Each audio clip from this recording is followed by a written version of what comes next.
engaging celebrity interviews, exciting updates from Christian filmmakers, movie reviews so you can choose your movies wisely, and so much more here on Faith on Film with Isaac Hernandez and Holly McClure.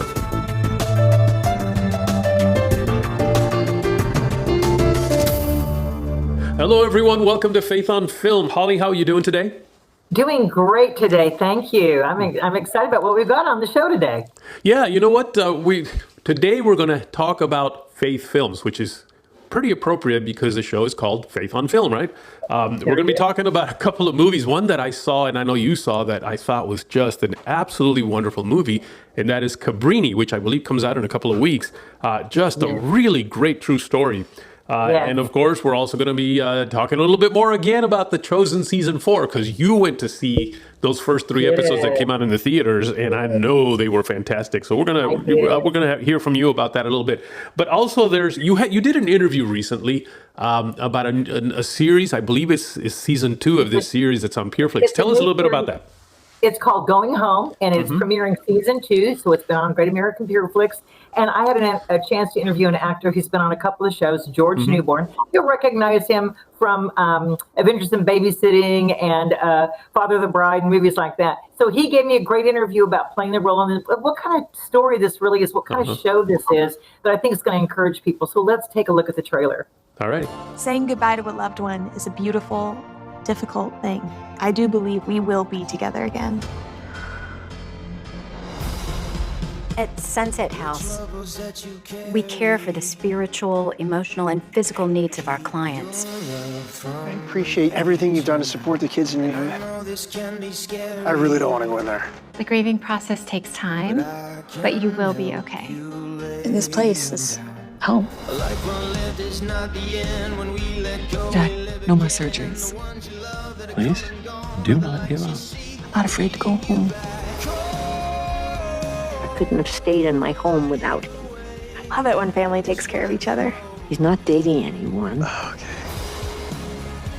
What about death frightened you? The judgments? What if God is waiting for you with open arms?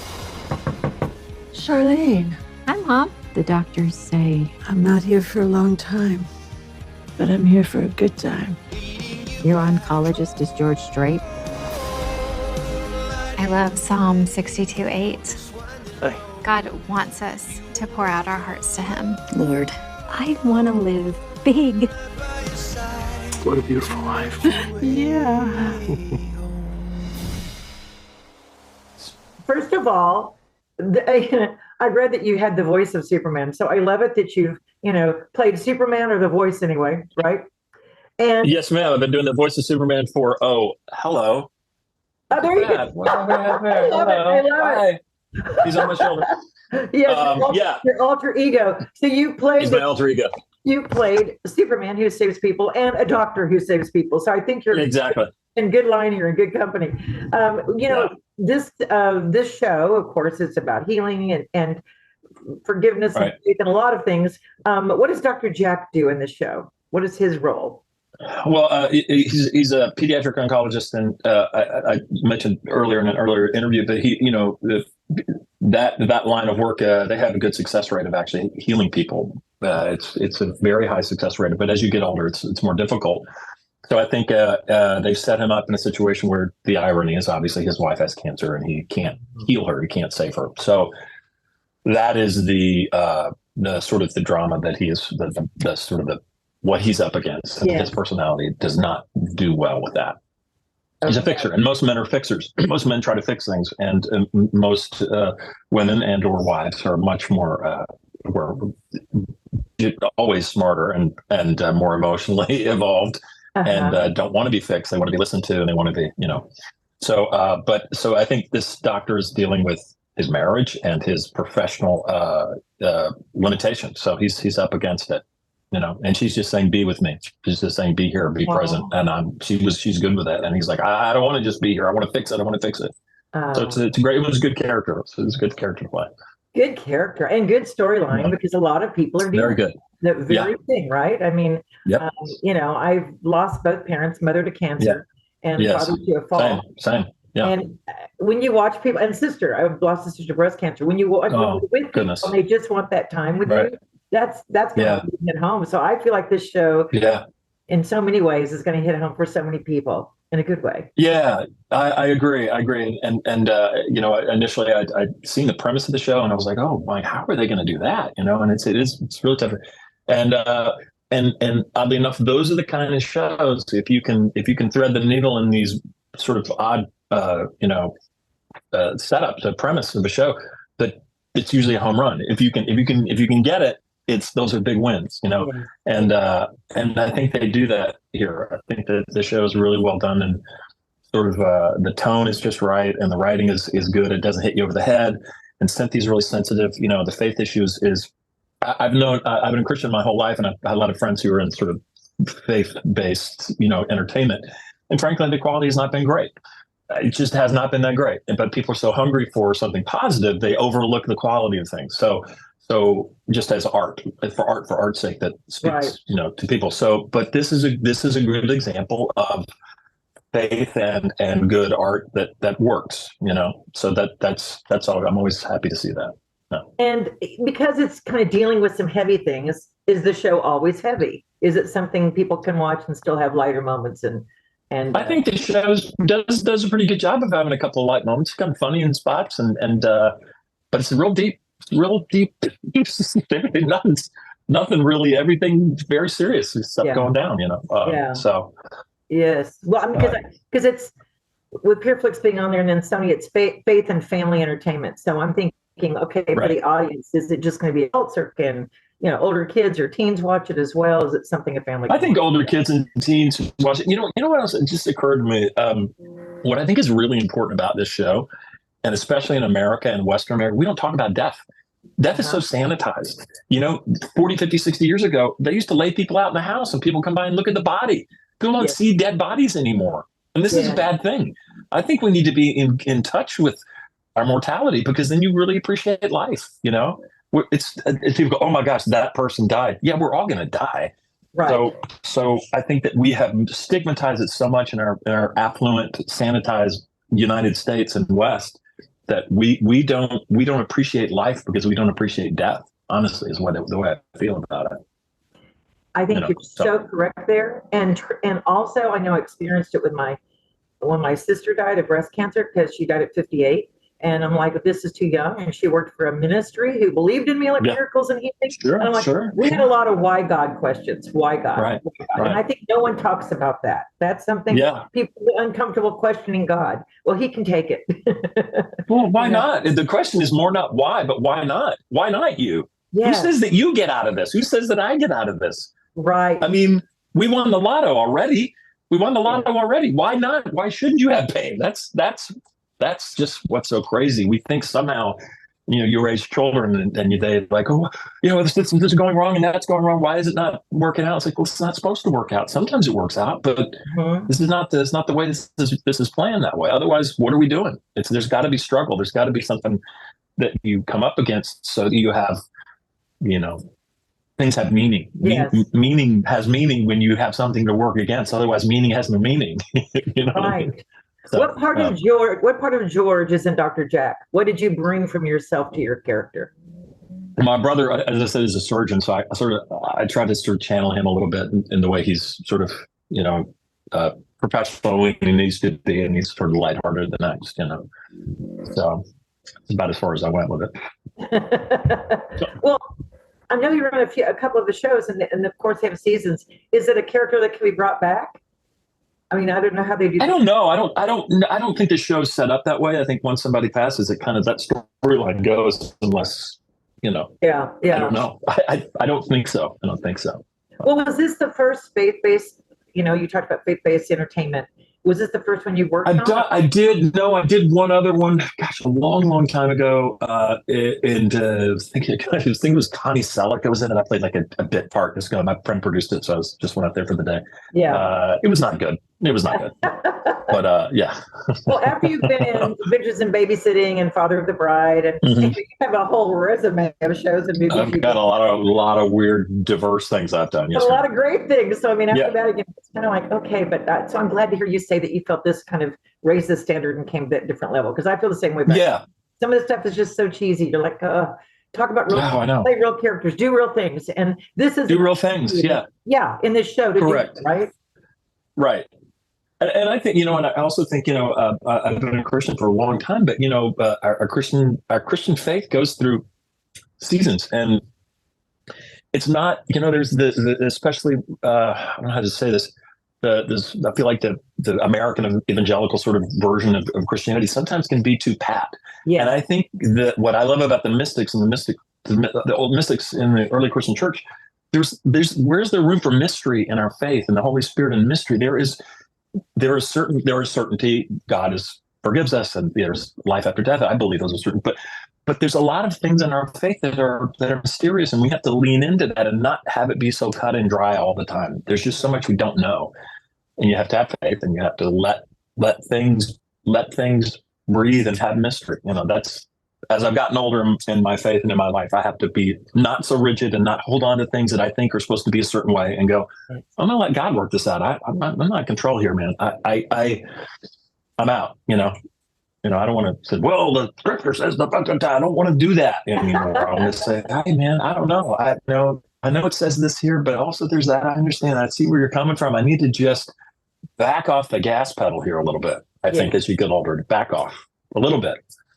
What, did you grow up in the church, or did you? No, well, my parents took us to my parents would drop us off at the Methodist church for Sunday school. They didn't go. They would just drop us off and pick us up.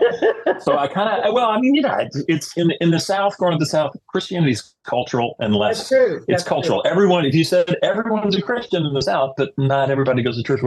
But out in California, if you go to church, you're generally, you're going to church. Yeah. But so my exposure to Christianity was through Young Life in high school. That's where I understood it and sort of became a Christian. But then as I've gotten older, I've got there's just a lot of issues. There are a lot of issues in the church today that I think that we have to kind of just not be so rigid about.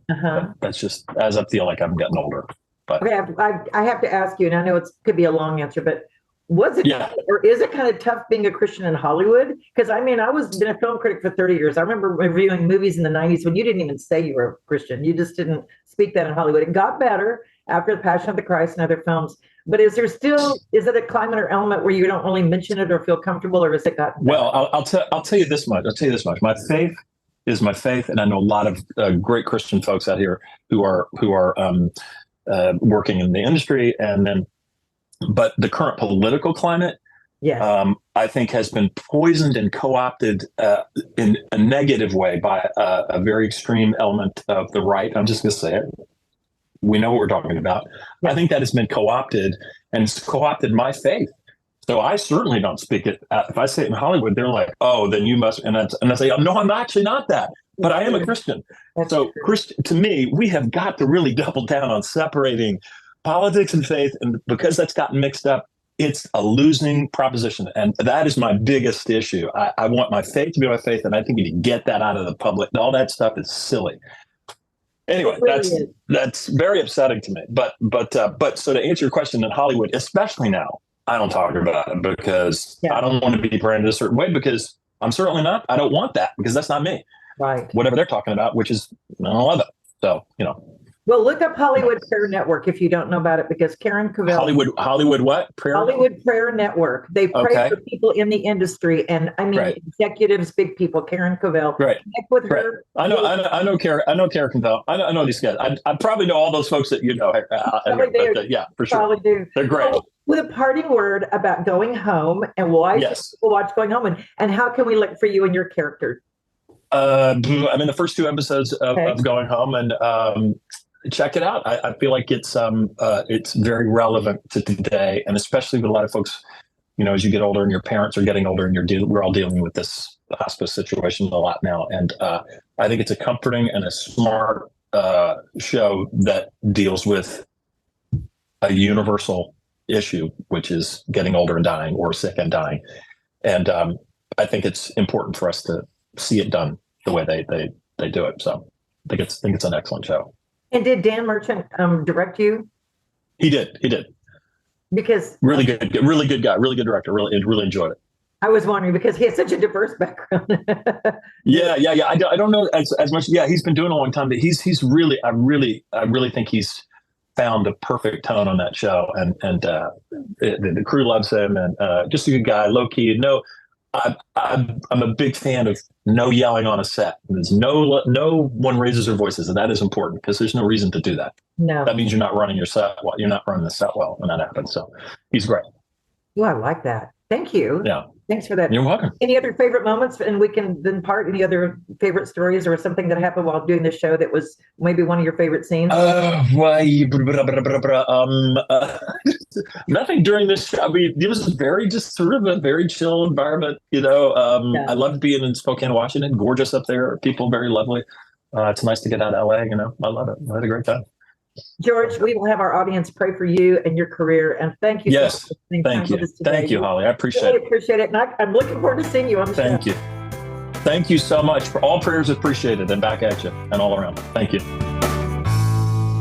That was a great interview with George. I thought he was really, I loved it because he touched on so many different areas of the show and what it does. And of course, the lead actress and people, Cynthia Geary, who plays the main nurse, and so others. In fact, the one who plays the girl, Cozy, she was in Dolphins 1 and 2, who I interviewed her years ago. It's interesting to see her now in a Pure Flix film.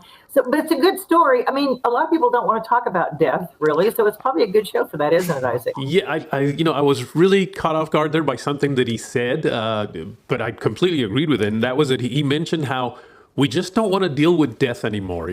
Back in my day, and I know I do remember this in my own family, they literally sometimes when somebody would die, they would have the body there in your living room while all the family came by for sometimes even a good couple of days, and we just don't do that anymore. I don't know if it's good or bad. I think it's good for kids even to kind of experience what death is all about, because life, as Dave mentioned it or George mentioned it, it does have an end. I mean, we will die at some point. It does. And we didn't have the culture or religion, I guess, where you had the body in the room. Yeah. But I do remember going to the funeral home. The first death in my family was my uncle at 13. And it was, kind of traumatic. My grandmother, after that, she was cremated. So there was a memorial service for her. But to see my uncle in the coffin at the front of the church, because that was kind of the tradition for some churches, have it in the front, my cousin. But after that, kind of got to where people were being cremated. I know in my family, that's been the case with my grandmother, my parents. Both my parents have passed, they were cremated. So it's really more a memorial service, I guess, that we do nowadays, and maybe a celebration service, they sometimes call it. Maybe that's the way different people deal with it. I don't know. Yeah. And it is cultural, because I know, like my mom, I want to be cremated. I actually want to be cremated, and I want to be dumped on the lake here where I live. I love the lake, and that's where I want. That's where I want to rest in peace.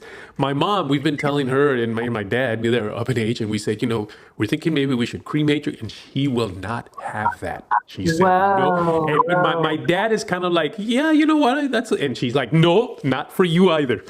Culturally, they want to have the body there, and then that, laid to rest in a burial. It probably is a cultural thing, apparently, and maybe more the old school, because these days I think people just are going for the memorial service thing. Well, it's an interesting show, folks. So tune in. You'll learn a lot, and I think you'll relate a lot with a lot of the stories of people with cancer, and you probably had it in your own family, your own home. So, but it's not all heavy and depressing. There's some lighter moments, like George said, and it's really good as well. Now, something that we're going to talk about, I'm so excited, because there's a movie coming out called Cabrini. And it is, first of all, it was done by a friend of Isaac and I. We've had on the show, Alejandro Monteverde, who did The Sound of Freedom. And so he's a director for this. And Isaac's going to tell you too, it is the most beautifully filmed, well done movie about a true story about a woman who's now the saint. She was a mother in the Catholic Church in Italy, and about how she first came to America when people weren't so friendly for the people coming over from other countries. They had nicknames that weren't so nice for the Irish and the Italian and Jews and others. And it really deals with what she went through to help the poor. Isaac, what did you think about the movie? I was blown away. It just was, first of all, I love true stories. And this was something that I had never heard about. I had never heard of Cabrini. And just to see her and what she accomplished was unbelievable. I mean, she raised hospitals all over the world. all over the world. She was a missionary to the world. And she fought against men who at that time were not even acknowledging women. Exactly. That we don't have a voice in the church or business. I mean, either place. And she fought that. And, we're telling you all this so that when you watch the trailer, which we're going to show you, look at the scenes. Look at how it was filmed. Look at it's just beautifully done, like paintings in a movie. I'm excited for people to see this. So let's take a look at the trailer. My sisters, if we are to build an empire of hope, it seems we must first conquer New York. Filthy Dagos. They just keep coming. Mio papà si è suicidato e mia mamma è morta di tifo. In America, the greatest nation on earth, rats have it better than the children of 5 points. It's not safe. Not for you. Be careful. This place will eat you alive.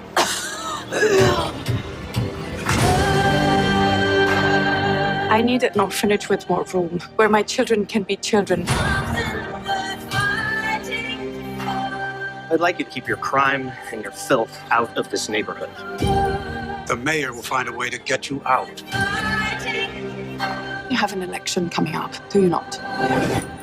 I believe I'm being threatened by a nun. You have swatted the hornet's nest. Get out, Daggles! Go! I want the best hospital for your people and for mine. We have to show America we are all people of dignity. This project is overly ambitious, perhaps unrealistic. We are bold, or we die. This is how I learned to live in America. Cabrini, you would have made an excellent man. What they didn't include in the trailer was their response to him, something to the effect of, when he said, "You'd made a great man," she said, "No, because only a woman could do what I've done." Because it's true. Only a woman could do what she did. Folks, this is put out by Angel Studios. It's another one of the wonderful Angel productions, and they're distributing it. It stars Christiana Delana, and she is the one who plays, amazingly, Cabrini. John Lithgow, if you'll notice, you heard his voice. It's unmistakable. He has played the mayor. And then David Morse plays the priest. The priest. I think is over. What is he a priest? The one that's over? I'm not Catholic. I don't know. The one that was over the diocese or whatever. Yeah, he's something. I think I don't know. He's something big in the Catholic Church. Okay. Well, he was at the time something big in the Catholic. I'm sorry, folks. It's my ignorance, but you know what? You recognize David Morris. We used to be in ER. I mean, years ago he started off. He's been in World War III. He's been in a bunch of movies. So. He's so they had some, notable names in there. But again, so beautifully done, such a powerful story. We cannot encourage you enough to see this movie. And yes, at the very beginning, it's a lot of Italian because they're in Italy. But don't worry, and there's subtitles, but don't worry. Then they transcend to American. She says, now we need to speak American. So I'm just saying, bear with it, because I had someone say, well, it kind of has a lot of subtitles, and I didn't want to sit through the whole thing. No. It gets into English where you can understand that. But I love that. I love subtitle movies. And in the very near future, we're going to try to get one of them actors or maybe the director, Alejandro, to come on the show and tell us a little bit more about the movie and maybe some of the behind-the-scenes stuff. So we're working on that. We'll keep you updated, but it's coming out the end of February. Yeah. Now, next, I got a chance to go see The Chosen Season 4. Yes, you did. Okay, first of all, I'm going to tell you, it's 3 hours and 20 minutes. But they give you an intermission. So they give you a 5-minute intermission. So hang on, hold your popcorn. You get a chance to take a break. But you know what? It went so fast, Isaac, I just wanted it to continue. I wanted it to keep going. I'm like, no, keep it going. It is powerful storytelling. Definitely a shift in the fact that now the heat is coming on the disciples and on Jesus and on and really on the town, the Capernaum and the whole area. It's coming pressure now, for them to because they're getting pressure from Rome for money and taxes. And then of course John the Baptist, we know that's his story, and that story happens. And I'm not surprising anybody, I'm not spoiling anybody, because it was going to happen. You knew it was going to happen. There is a surprise at the end of episode 3. I will tell you to bring your tissues and make sure you have napkins or tissues with you. I heard that ahead of time, and I still needed them.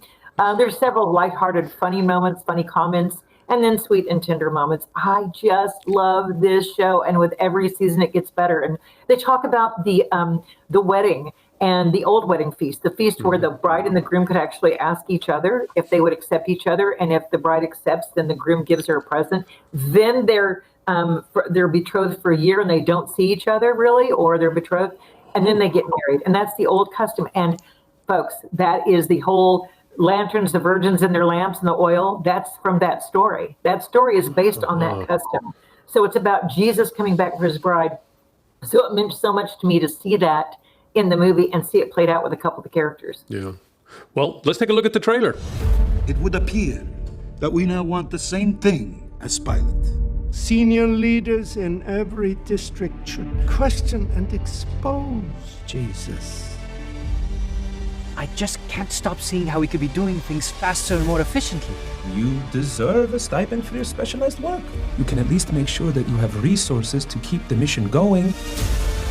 My ledgers are in the red. I told you to make life difficult for the followers of Jesus. It is on this rock that I will build my church, and the gates of hell shall not prevail against it. This infernal chaos.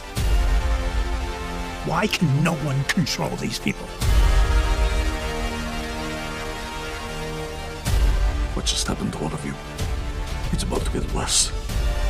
Now that I'm here, physical death does not interrupt our eternal life. Lazarus! Come out! Remembering wishing there could be another way. And looking back, I do too. I still don't know why it has to be this way. The bitter often mingled with the sweet. You told us it would be like that. With how you lived. The man of sorrows. Acquainted with grief.